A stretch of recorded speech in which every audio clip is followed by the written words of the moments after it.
Okay, we're back with the podcast. Dakota is on leave because he gave me an unhinged phone call last night. He's doing well, but the sport of boxing isn't working for him. We get the replacements. The Honorable Sarge Abe G fights ATW. Thank you for your duty to this country first and foremost, and secondly, what did you think of these fights this past weekend?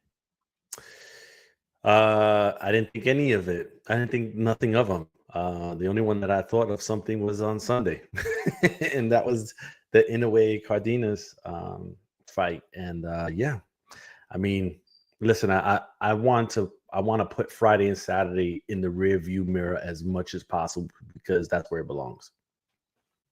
So let me ask you a question, right? Two guys talking, right? Uninformed people. Why did Friday and Saturday's cards underwhelm? Was your gut feeling with what it was? Because I have some ideas, but I want to get your thoughts on why these fights were so underwhelming. I think that the idea of a laid out plan for a lot of these guys kind of mind fucks them a little bit and doesn't allow them to focus so much on the attention, to the thing that they have on right now, which is the fight that they have in front of them. If you know that you're going to be good for the next 12 to 18 months, are you going to be 100% focused on that next fight? Because some of these other fighters, right, they don't know that they're going to be good for the next 12 or 18 months. All they know is that next fight is the most important thing in their lives at that point. So I guess if you know that you're good for the next 12 or 18 months, is the foot all the way on the gas pedal, or is it slightly off of it? Yeah, I don't like the idea of double booking fights, right? Like I'm not a fan of and by double booking, it's exactly what you laid out, but let me over explain things just so people can be bored and tired of me talking. I don't like the idea of wink, wink, nudge, nudge. Ryan Garcia and Devin Haney will fight because I mean, I'll just go through the fights real quickly because this is about as much as we should talk about. Ryan and Rolly fought. They had a sparring session. A lot of people told me that sparring doesn't matter, and then when Rolly landed a big shot and dropped him, I thought that Ryan started going back to that sparring session and the bad memories from that and the trauma from that. And on top of that, it's hard to look at it and not think that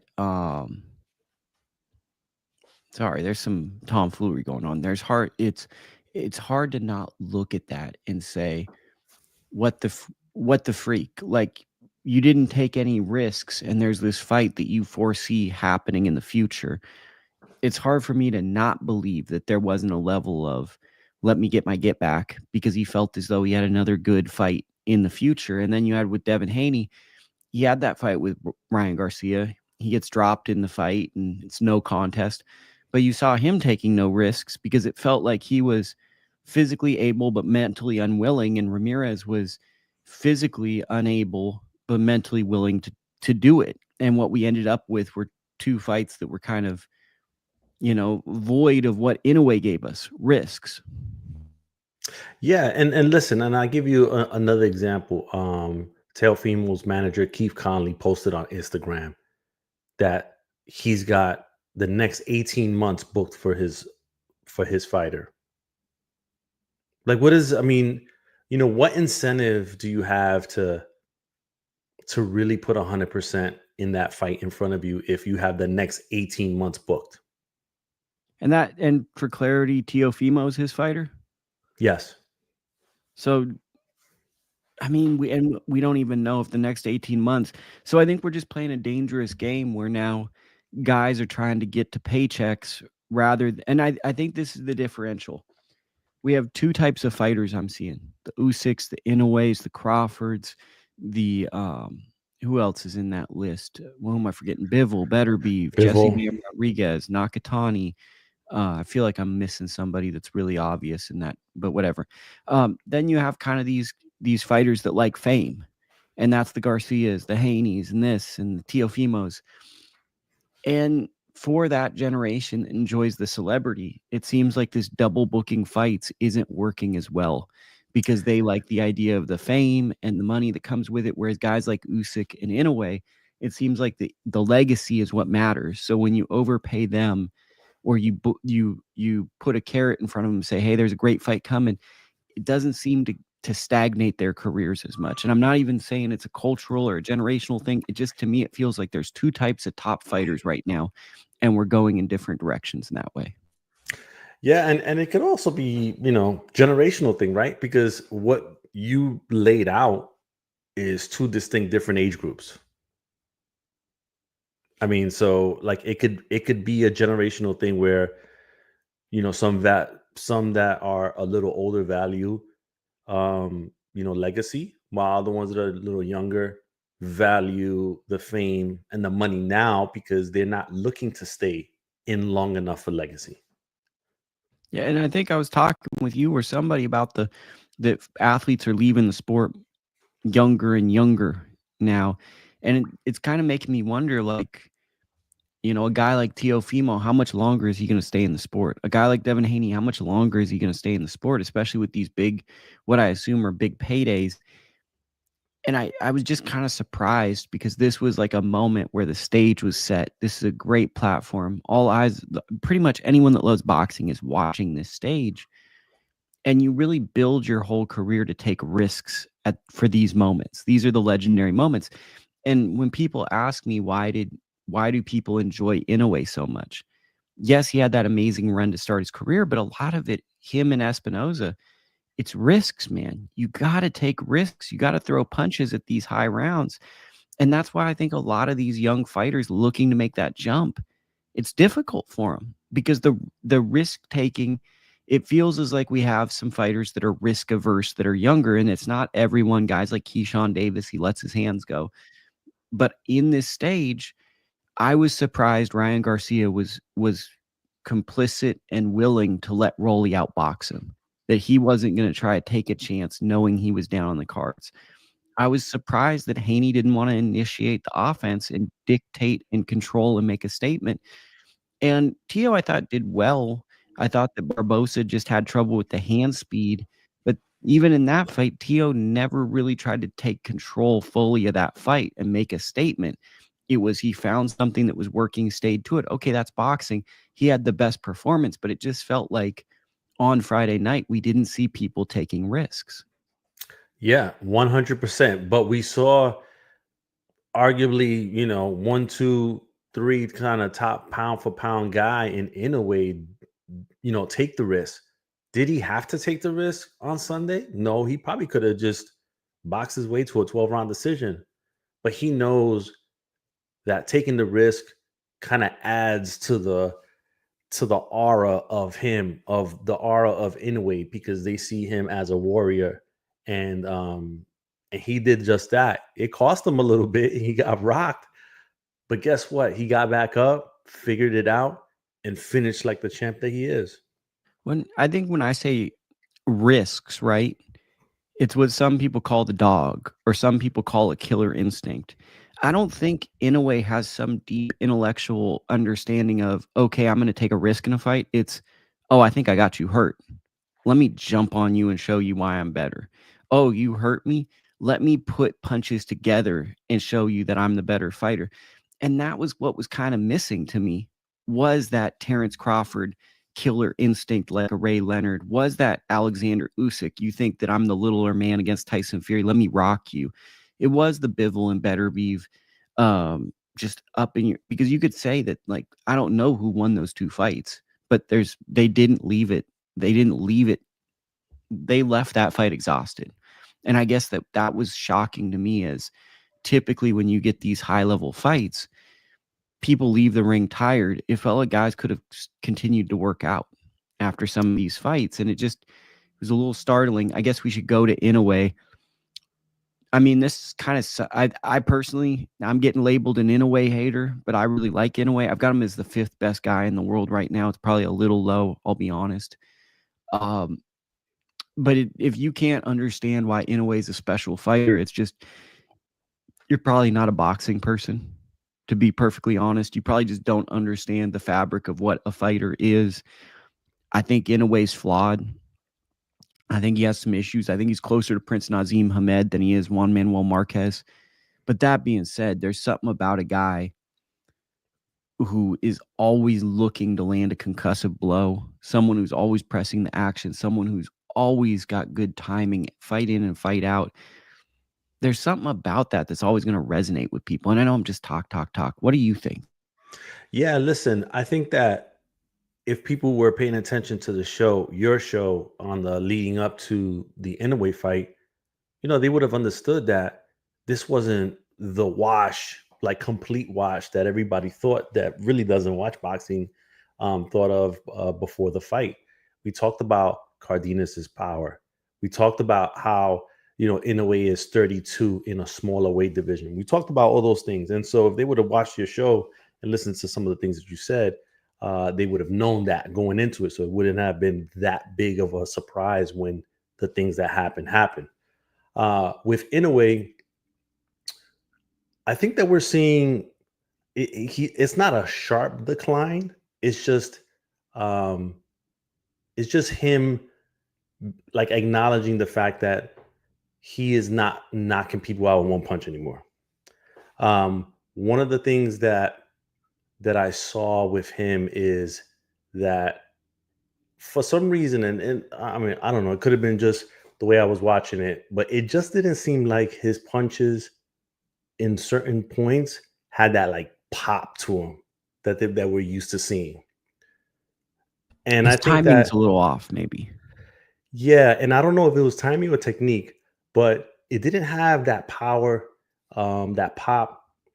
I felt like maybe there were a little bit arm punches in there, uh, and I think that's why Cardenas said that he didn't feel this big power from him, but it was more of the volume and and in the direction it was coming. So I don't know. I think that we're seeing the next phase of Inoue now, and I just don't know if that next phase is the one that beats Junto Nakatani. Well, I don't think that. I think Junto's got his number. I think that that's kind of the logical progression for most great fighters as they run into another great fighter who just kind of looked at everything they did and is younger and is able to kind of, go from it. Jordan, then you have Kobe and so forth and so on. Like there's a lot of players in the NBA now that probably have the athletic ability of a Jordan or a Kobe because they grew up watching it. They just don't have the competitive nature. That's the issue. It's not the skill sets, right? For me with Inoue, it's reminding me of Chocolatito right after Carlos Cuadras, still looks like a sensational fighter, but it's quite clear to me he's not quite that special Hall of Fame guy because I mean, when was the Inoue run? It was about 2016 to 2019, 2017 to 2019 was like the really, really special run where you're like, this is a capital G guy, really, really special guy. I mean, we're talking 6 to 8 years ago now. So, I mean, it's not unforeseeable and now he's in a weight class 122 that probably is his weight ceiling. I think he can sneak into featherweight and pick and choose, but we're kind of hitting an apex mountain of a height. We're kind of hitting that top. And I also think that he's running into some guys that stylistically are a problem for him are durable Mexican fighters who are reckless. And the thing no one ever talks about with Inoue is he's kind of reckless. Like he takes risks to a fault and he's a little bit reckless at times. And, that's just what it is. And let me ask you this: do you think, in comparing it with Junto, do you think that his maybe lack of variety when it comes to sparring at this stage of his career could be like a little bit of his downfall versus a Junto that's in Los Angeles getting all that good work from the South? I mean, I think everything plays a factor in it, right? Like, I think that what you're saying, I could see that, right? I don't know it to be true, but like, I could see when you're very secretive and you're limiting and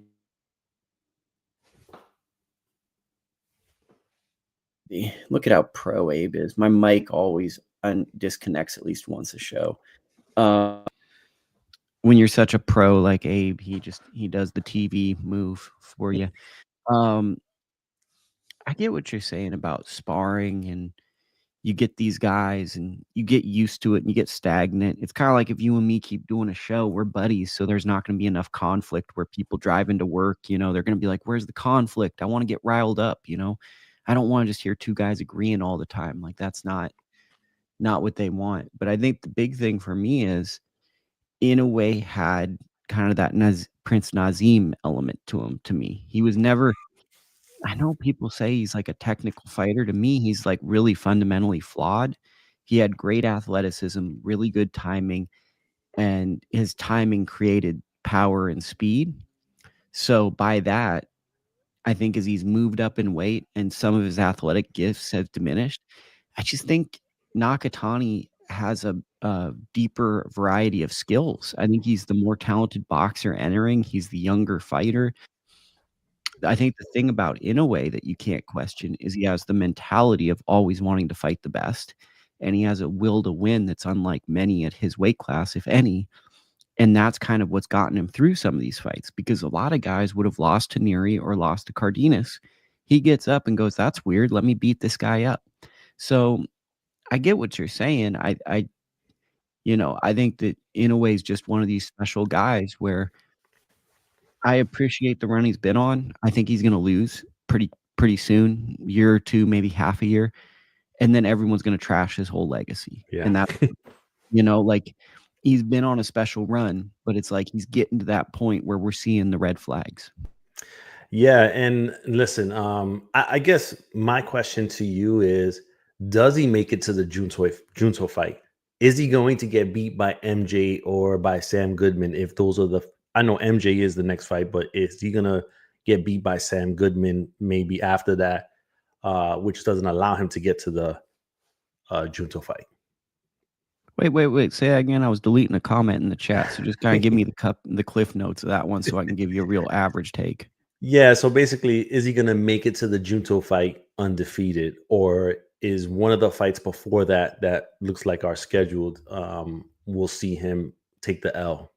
I mean, MJ is a weird fight, right? Because MJ should be like he should be a pound for pound level fighter when you watch him, but he has ups and downs, man. He has days where he's like, because I get how Tapalees beat him, and you could make a case that he won that fight and he should still be undefeated.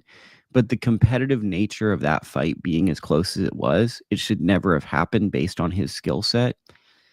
So, though I'm very interested in that because MJ poses a lot of interesting problems to Inoue, and I think it's a really fun matchup.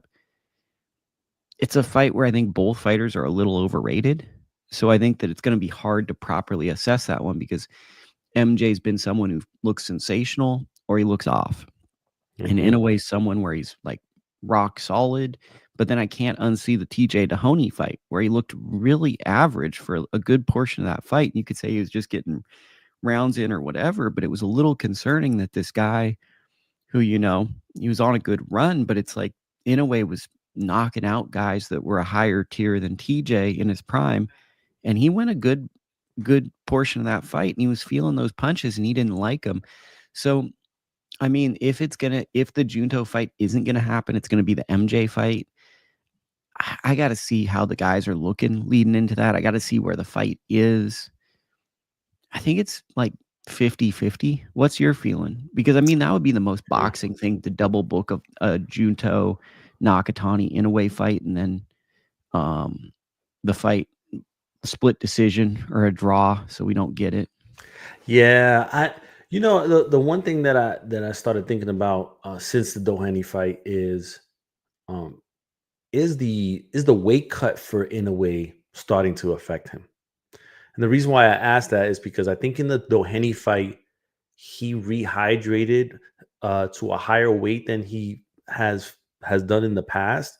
And he said it made him uncomfortable because he was a lot bigger. So could it be that he's been at 122 just a little bit longer than what he needs to, and he's kind of like hoping that he gets to the Junto fight before it affects him 100%.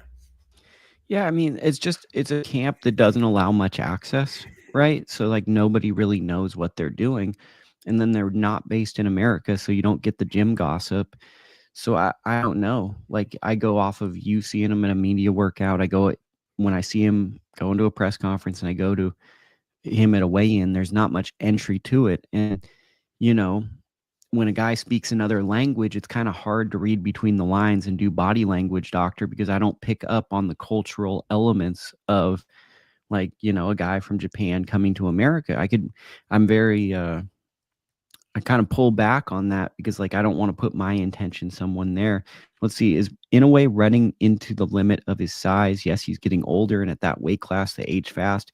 His style is very dependent on physicality, both on offense and defense. I think that's a great point because like in his prime, he's closer to like a Roy Jones Jr. than he is to like a Floyd Mayweather. And I think that's also kind of like the unsung thing about Inoue is like he's this brilliant action reflex fighter, but he was kind of billed as like the greatest marvel in modern boxing as a pure boxer. So I think that also is kind of confusing to people is like this is a guy that could age rather quickly. Like when some of his gifts diminish, he could be in trouble. Yeah, 1000%. I mean, this can be not to bring him up again, but this could be Chocolatito Rungvisai 2 again, like all over again. Yeah, I think that like, but like once again, Inoue is with Top Rank, or at least for the US promoter, and Brad and Bruce are really good at what they do, and what they do is making great fights. So part of making great fights is making even competitive matchups for both guys. And I think that if he wasn't around a team like that, maybe things could get weird, but like I feel like they're always going to put him into like 50-50 type fights that he can have a chance in. I really don't like that. Let's jump to the co-feature. I don't like that Espinoza fight for him. I think he's just too big, too much volume.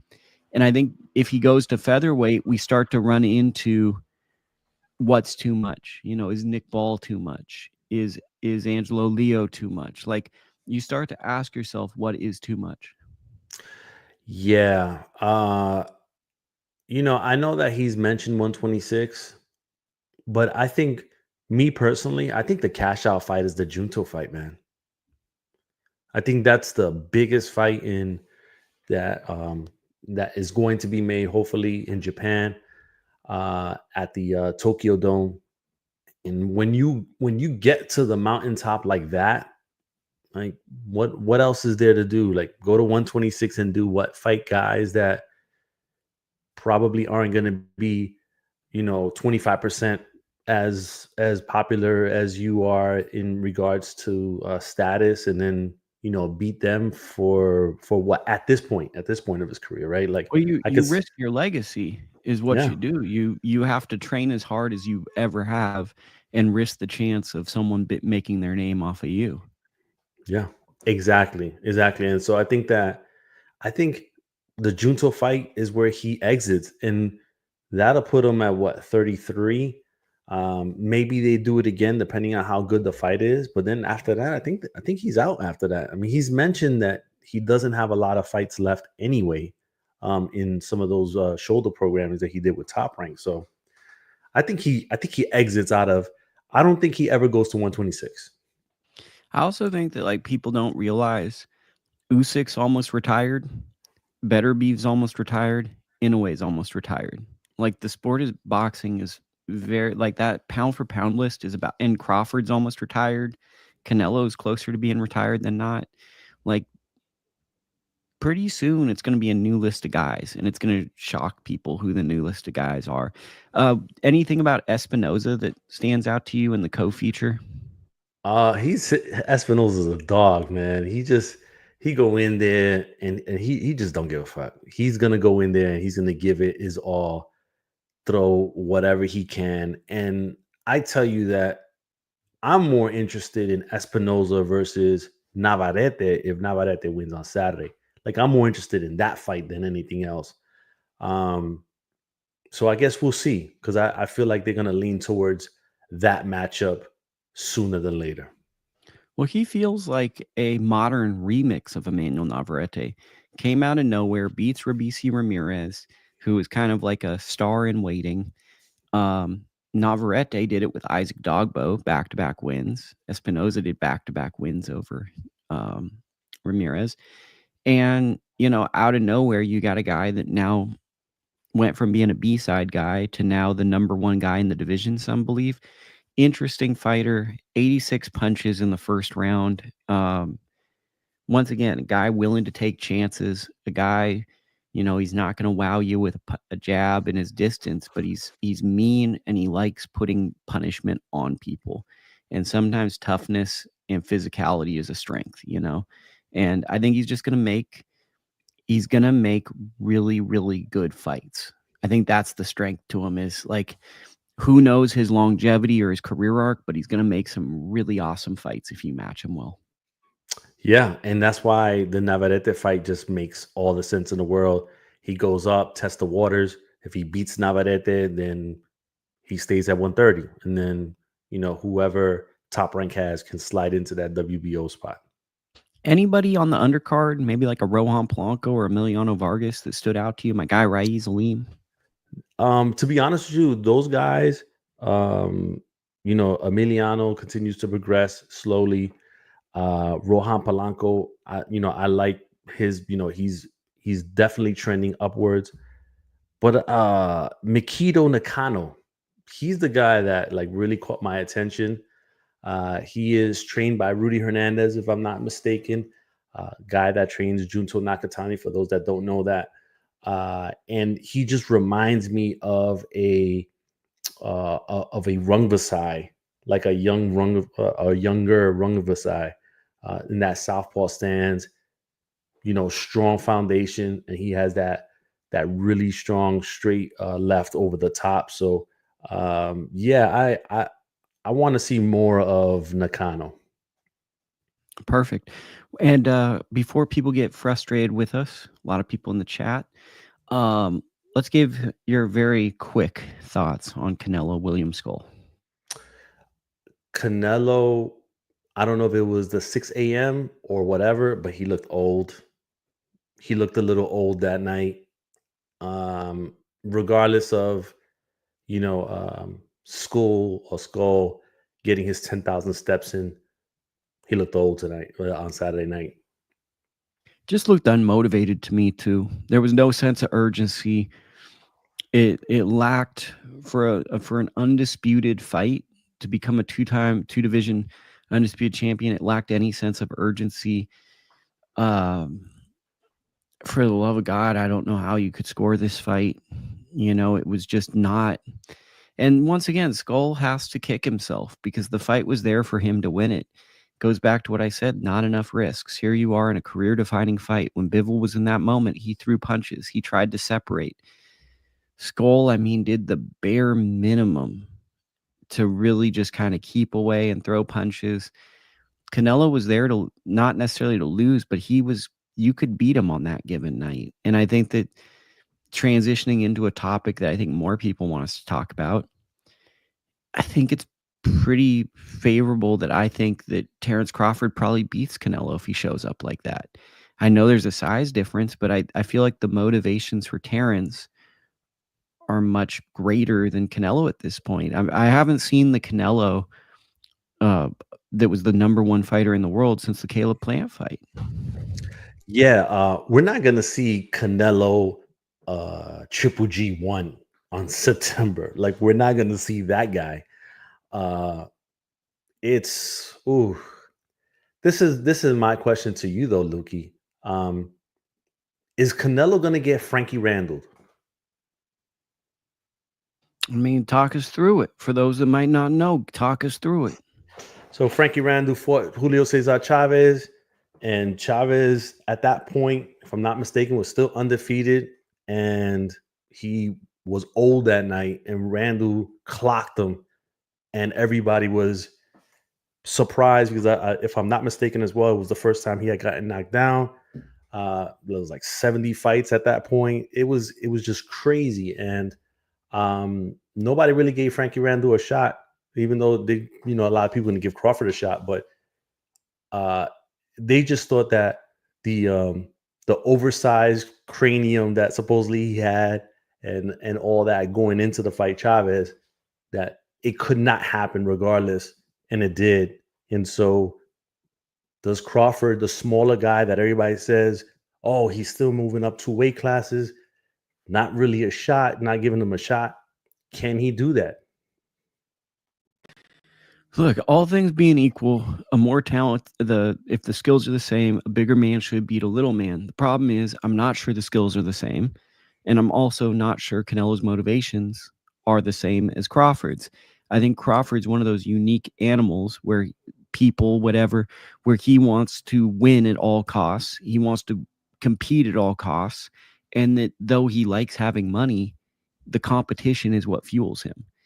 And honestly, in the past few years, I haven't seen Canelo with that competitive edge because there's a guy named David Benavidez who people are saying, I think he might be better than him. And he's not, going to shut people up about that. And Dimitri Bivol beat him. And there's been all types of tomfoolery getting to that rematch, which because I just feel like if there was someone like that for Crawford, Crawford would actively seek it. Now, you could also push back and say, well, he has all the power and the negotiating, etc. He can do it. But there's a level of competitiveness amongst these great fighters where they want that. You could say what you want about Floyd, but Floyd made sure he got all of those guys that people brought up. He didn't leave any of those names on the thing. That was the competitor. And I'm wondering, Canelo has an amazing resume and he is a competitor, but I'm just wondering at this stage with the money he's made, has some of that competitive nature died or has he come to peace with some of that? Yeah, and listen to your point from earlier, right? He's got a 4-fight deal regardless. So is that going to play into this? Like, oh well, I got 2 other fights, remaining on the contract that I'm gonna get money for anyway. Like I'm getting $400 million out of this deal. Like, what incentive is there for me to go hard or whatever the case may be? But there's pride in there and all that stuff. I don't know. Like a little bit of me is, Canelo has consistently said, "Oh well, I'm not gonna get anything out of beating Crawford," and he said that in the past. Obviously, money changes those thoughts, but maybe a little bit of that is still lingering in his mind going into September. Like, what am I gonna get out of this if I beat this smaller guy? Yeah, I don't see the killer instinct with Canelo anymore. You know, he was stopping guys during that run, beating guys like Callum Smith that we know is a very good fighter. He stopped Caleb Plant. I don't think this version of Canelo stops Caleb Plant. And it's like, that's concerning because I think Crawford hasn't really missed a step. Israel Madrimov is someone that I think people just underrated. I don't think that was a diminished Crawford. That's just a good fighter. Yeah, and I don't like that people automatically say, "Ah, but Virgil, took it to my dream off, and Crawford didn't." I mean, different strokes, different Styles make folks. fights. Yes. Virgil's a pit bull, and Crawford is a cruise missile. He's getting his data, and he's getting his UPS location, and Virgil Ortiz is the tactical team on the ground. Yeah, yeah. SEAL Team 6, like right in there. And so uh, I think with Crawford, I don't I don't think that the weight thing is gonna be an issue. He looked just as big as Canelo, if not bigger, on Saturday night when they were standing next to each other. Now whether it's true or not, where he posted that he was weighing 180. I don't know how true that is. But if it is, and he's walking around that weight and has been walking around that weight for 6 months or whatever, and training at that weight, I think that he'll be just as comfortable and ready. And Crawford's a smart guy. He's not gonna. He knows exactly what he needs to do, and he wants it more than what people think. He knows that a 3-time undisputed champion, and against one of the top pound for pound fighters, what that means for his legacy. So Man, It's that would it's a be a little, cool game if Crawford beats Canelo and then they do the Errol Spence treatment to Canelo. Oh, he would like that drives me oh nuts that people act like Errol isn't the man. Like Errol wouldn't beat most of the welterweights. Like Errol versus Boots Ennis is a good fight. And people are like, "Oh man, Errol, man, who did he fight?" And it's just like, but my guy Mike Lee says Crawford should beat Canelo. I agree. Anything from this undercard you want to bring up, or are we going to just pretend it didn't happen? we're gonna pretend it didn't happen. Okay, that works for me. So when Dakota comes back off a leave, he can catch up everybody on the undercard fights. I'm going to pretend it didn't happen. Let's go over to our guy Emanuel Navarrete. Navarrete, frustrating figure in the sport of boxing. Really, really ugly style. Really kind of hard to watch at times. Reckless, aggressive. You brought up that like on again, off again temperament. Navarrete is the most puzzling of all modern fighters right now because it's like I think he's actually said that he has camps that he trains hard for and he has camps that he doesn't, or it's diet related. Did he say something to that extent for Yeah, telecast? yeah, that he just, that he has problems making weight all the time. And listen, I saw him yesterday, right? Initially, I was like, oh, he looks better than he did last May when he came into San Diego with an Alaskan winter coat on, and rushed out of the press conference. But this time he was talking a little bit. But then when he got off the stage, he was his one of his guys was pouring water into one cup, and he was sipping it and then spitting it out in the other cup. And it was just doing all these things to kind of get through a couple of questions from the media, and he just didn't look like he was Sounds in great shape. promising. That Yeah. sounds that sounds just like what you want to see from a guy that has a title defense tomorrow. Yes. Yes. It didn't look that good. But then again, he does this, and then fight night comes and he beats his guy. I think that at some point you're gonna dip into the well too many times, and it's gonna catch up to you that on that one night. I don't know if Saturday is that night though. Like the old Bobby Heenan on the WWF TV program, and he went to the well one too often, and then earthquake lands on the guy, and it's over. Yeah. Yeah, that type of thing. With Navarrete, it just feels hard to believe he's getting every bit ounce out of his talent. You got guys like Crawford, where I feel like he stays in shape and he pushes himself to the limit and he gets every single bit out of his career. Feels like Navarrete is kind of like stagnated because he's been up and down, whether it's true or not. Like it doesn't seem like he's raising his skill set. It just feels like he's kind of stayed at this level because he didn't really push for that greatness component. He didn't Yeah. like thrive. And I think we saw that when he had a very winnable fight ahead of him with Dennis Baranchek and he just couldn't win it. And it to me, I feel like that was like the years of not pushing yourself to that very limit, whether it's nutrition or small details. He just didn't do those small things. And I'm going to be honest with you. I think every single fight from this point on is a hard fight for Yep. Navarrete. It doesn't matter who the opponent is. He's taken a lot of punishment. He's put a lot of strain on his body. I think every opponent is hard for him. Yeah, and listen, and every year that passes, he gets a year older. And every year that passes that he gets a year older, that type of weight cut that he does will affect him more and more. And he shut down talking about going to 135. And even if you remember that Baranchek fight, like he had a hard time trying to make 135. So I'm surprised that he's even making 130. I lost you there, Lukie. We're waiting for Lukie to come back.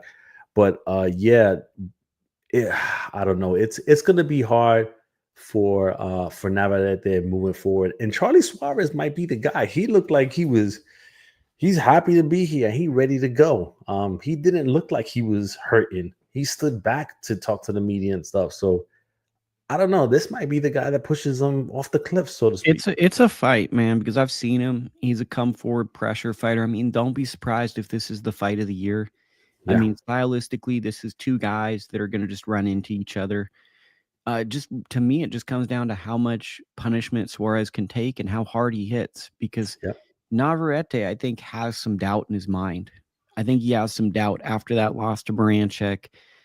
You know, he was trending towards being a Hall of Fame fighter to a certain extent. And now I think that it's crazy to be a 3-division champion, right? Have one performance against a Ukrainian Olympian completely derails your chances at a Hall of Famer. But I think it did, because it kind of confirmed a lot of the bad habits that people had been seeing. Yeah, and listen, I mean, um, he hasn't really gone to try to unify any of the divisions either. So, um, do we if he wins on Saturday, do we see him fight over Shaki Foster, or is he going to fight Espinoza and then that's the end of it? And Espinoza is the one that pushes him off the cliff. So we'll see. Okay, we gotta get to some of these questions. I'm gonna save the British question for when we bring up that fight. So I'm saving that. Drake Good, I agree with both your points. Always great hearing your opinions.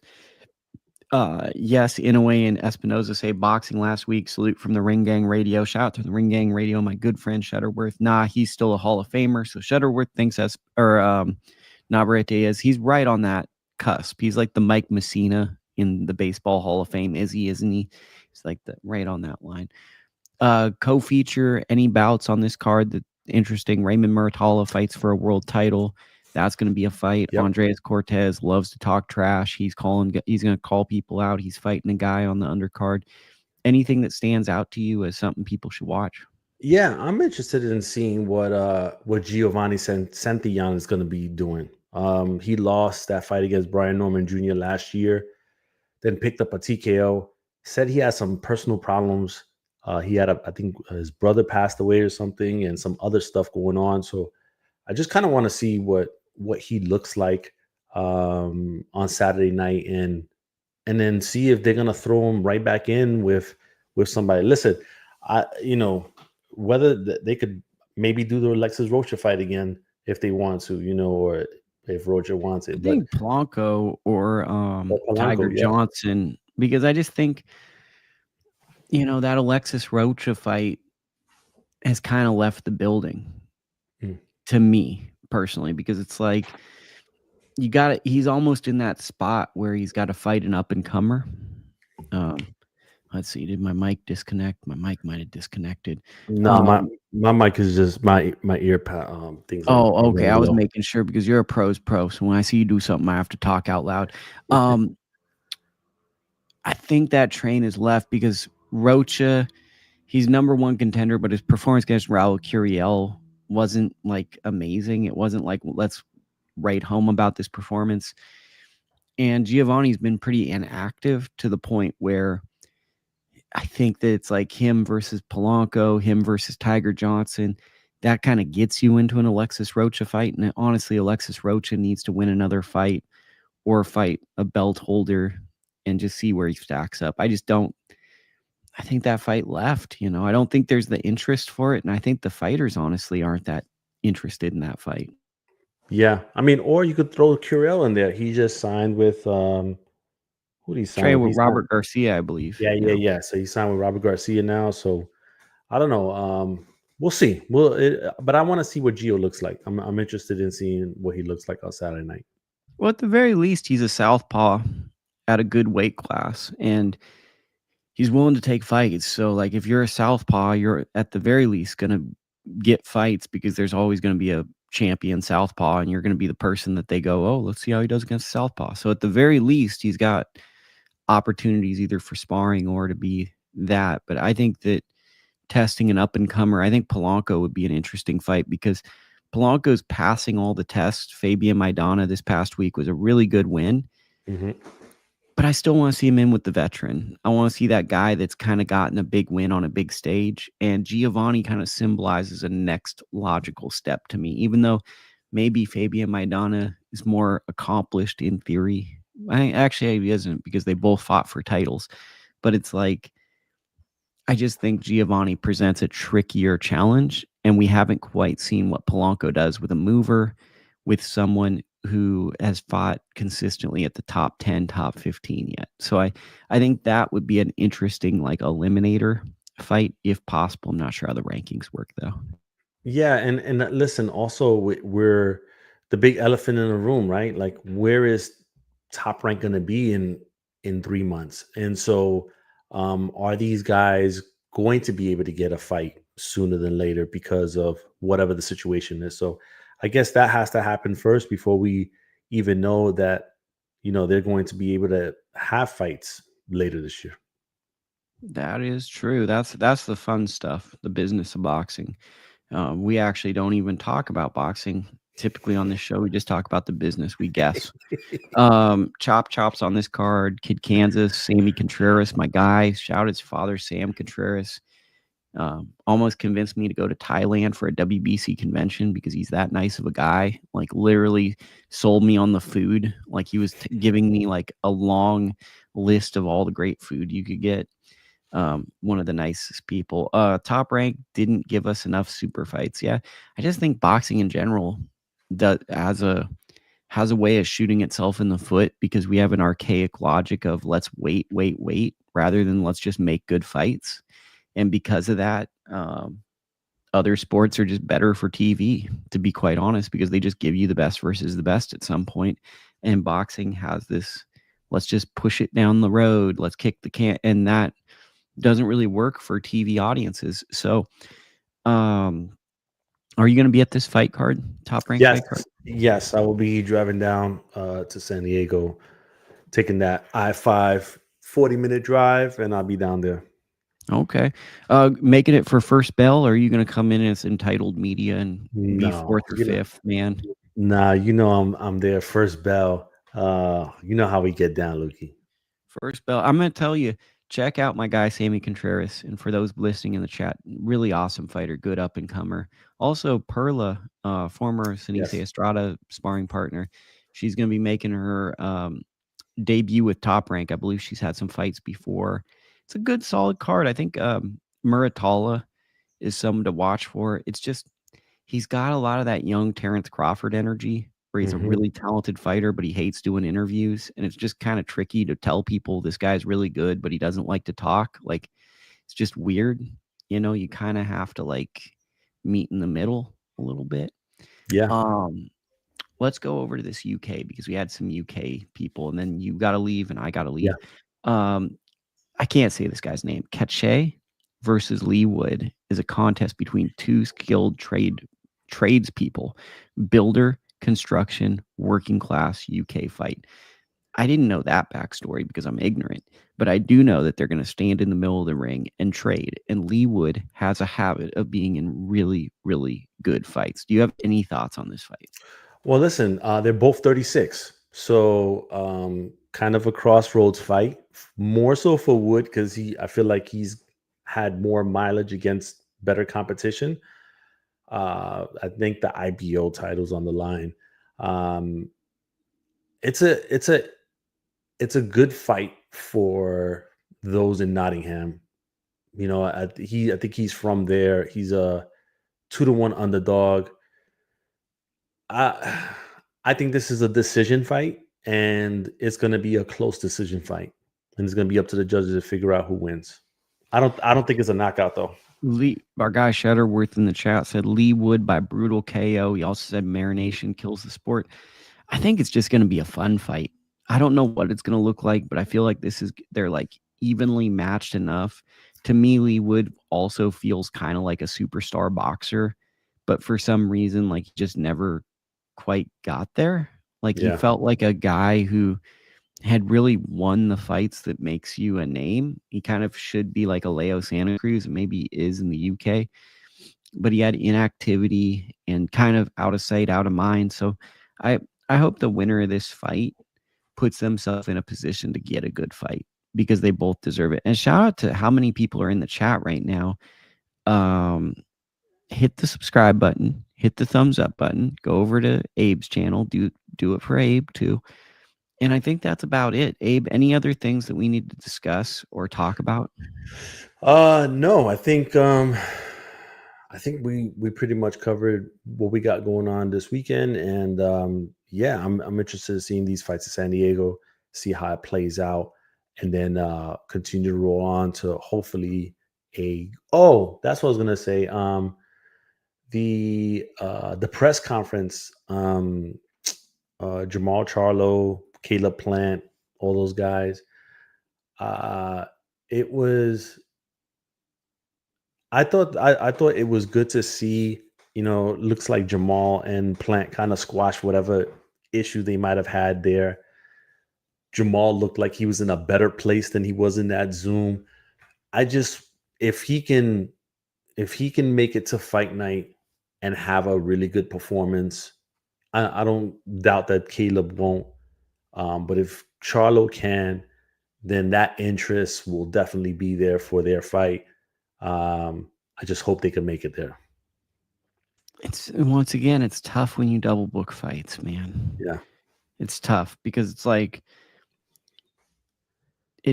they both should more than likely win. For me, I think that Cornflake is a really live dog in that fight because he stayed active and he has a passion for the sport.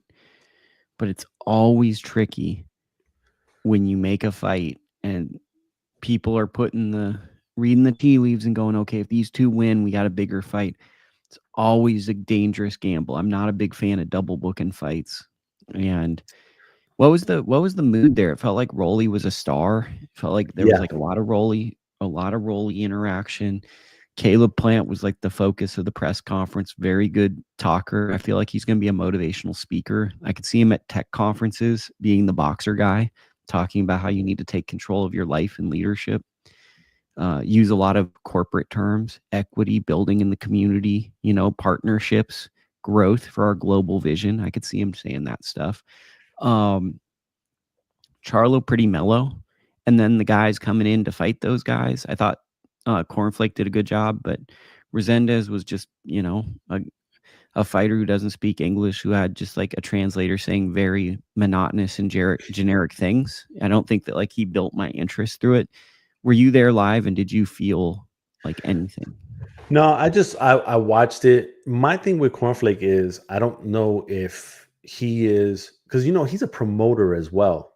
Like he does his shows in the Northeast, and so I'm trying to figure out, like, because I feel like he's got one foot in as a promoter and one foot in as a fighter, and you can't do that. You have to either have both feet in on one or the other. So I think his thing is Rising Star Promotions, I think it is. And so I don't know. I question whether he's like fully committed to being a fighter because he's got all these other things going on. I mean, it's a fair thing. It's like kind of like when you hear a boxer tell you they're also a coach. You're kind of like, ooh, that's a double dip, because there's only so much of a person that can go around, I think that's a fair question to ask. How excited are you for that card? Right now I'm like a solid 7. Okay. Is that like the official start of summer card for you? Yes, 100%. So that's like yeah. That starts summer for you. Yeah. Okay. I don't know. It's a strange time. And I said this before, and right before we go, we're just losing US fight dates. So there's not a lot of fights that mean anything in the US currently. We had one this past weekend in Times Square, but it was like a strange, unique occurrence. But we're kind of losing that middle class of fights in America for the time being.